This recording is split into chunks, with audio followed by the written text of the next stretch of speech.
Assalamualaikum warahmatullahi wabarakatuh. Spanyol. Apa yang kalian bayangkan ketika kita menyebutkan negara Spanyol? MotoGP-nya atau Marc Marquez-nya?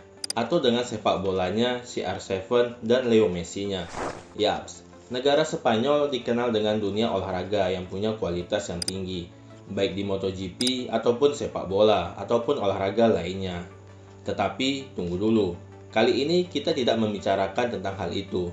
Kali ini kita akan membahas tentang wilayah Andalusia di Spanyol. Wilayah Andalusia ini sebagai wilayah Islam yang berjaya pada masanya. Andalusia merupakan sebuah komunitas otonom di Spanyol dan paling banyak penduduknya dan kedua terluas dari 17 komunitas otonom di Spanyol, dengan ibu kotanya berada di Sevilla. Pada masa kejayaan Islam di Spanyol, Andalusia menjadi pusat pemerintahan dan budaya. Andalusia merupakan bagian dari semenanjung Iberia yang dikuasai oleh bangsa Muslim atau orang Moor pada tahun 711 dan 1492. Pada masa itu, Andalusia merupakan pusat pendidikan dan kebudayaan dunia. Ini pada masa kejayaan Islam. Lalu, bagaimana keadaan Andalusia sebelum datangnya Islam?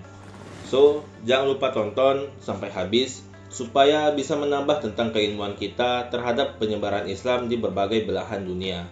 Story kehidupan saatnya bercerita tentang sejarah.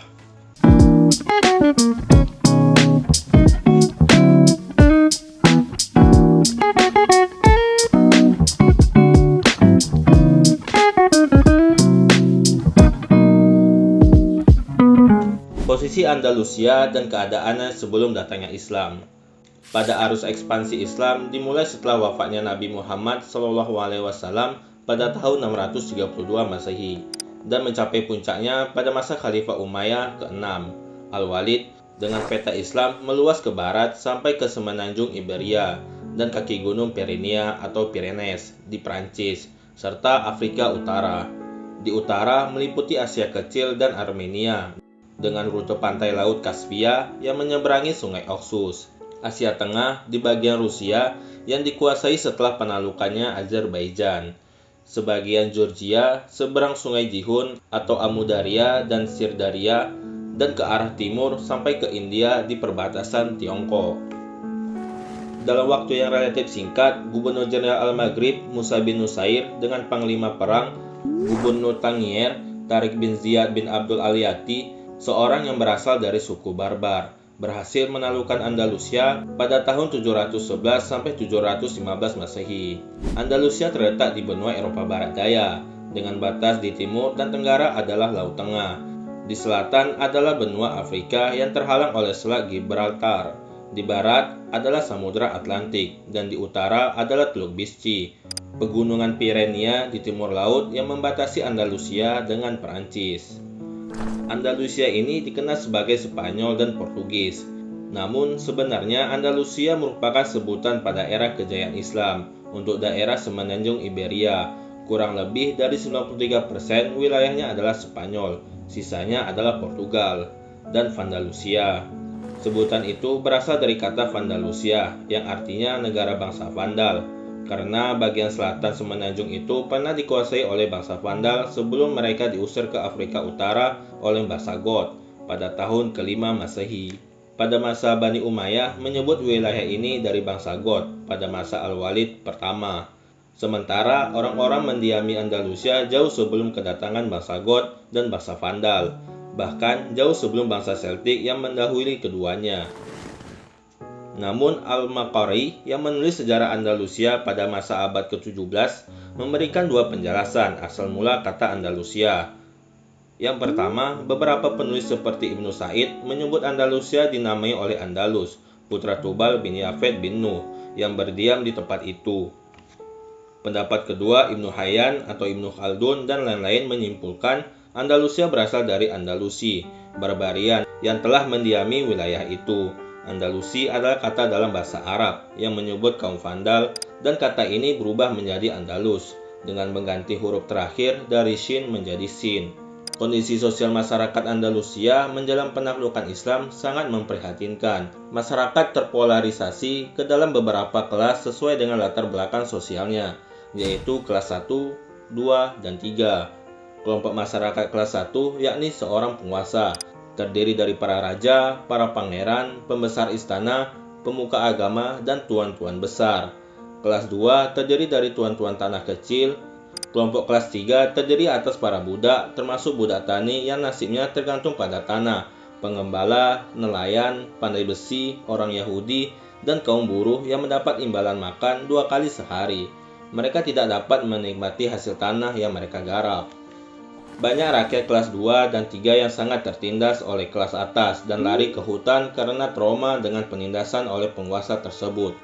Demi mempertahankan hidup, mereka terpaksa harus mencari nafkah dengan membunuh, merampas, atau membajak. Kebangkitan moral mereka itu bersamaan dengan jatuhnya ekonomi mereka.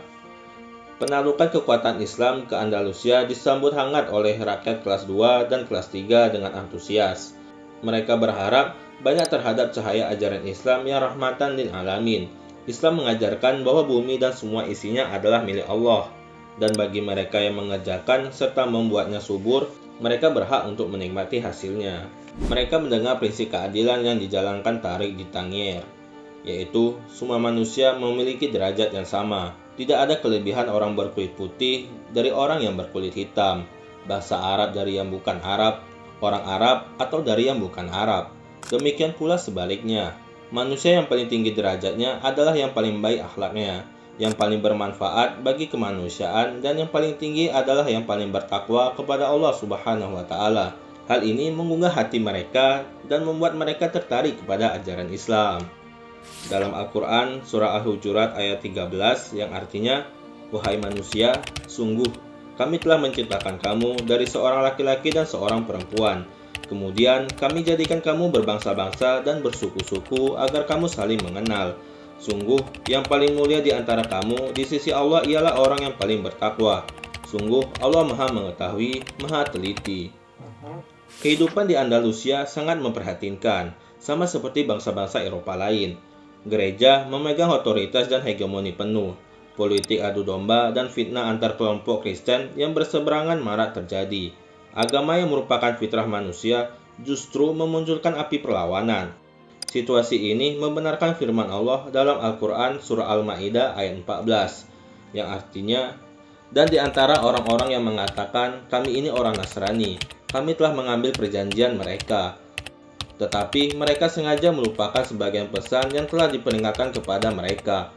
Maka kami timbulkan permusuhan dan kebencian di antara mereka hingga hari kiamat. Dan kelak Allah akan memberitakan kepada mereka apa yang telah mereka kerjakan." Pada saat itu, Andalusia mengalami kebejatan sosial dan instabilitas. Rakyat dibagi menjadi beberapa tingkatan kelas berbeda. Rakyat dipaksa menuruti segala keinginan penguasa. Rakyat dieksploitasi dan disengsarakan. Konflik berdarah seringkali terjadi antar kelas.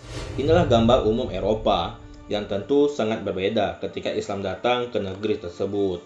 Terdapat kota-kota besar di Andalusia, di antaranya Sevilla yang terletak di Algeciras atau Jazirah Al-Khadra, wilayah selatan di Andalusia, serta ada Cordoba di sebelah timur laut Sevilla, ada Granada di timur Sevilla, serta Zaragoza di timur laut Andalusia dan dekat perbatasan Prancis, serta ada Leon di wilayah barat laut, Galicia di bagian barat Andalusia, dan ibu kota Toledo yang terletak di kawasan tengah Andalusia. Buat kalian yang sudah menonton sampai habis, terima kasih. Semoga bisa menambah ilmu tentang sejarah Islam di Eropa. Materi tersebut berdasarkan referensi tentang sejarah. Jika ada kekeliruan, boleh banget ditulis di kolom komentar atau dikirim ke email yang ada di deskripsi. Segitu dulu untuk video kali ini. Gue dari Story Kehidupan, sampai ketemu lagi di next video. Wassalamualaikum warahmatullahi wabarakatuh.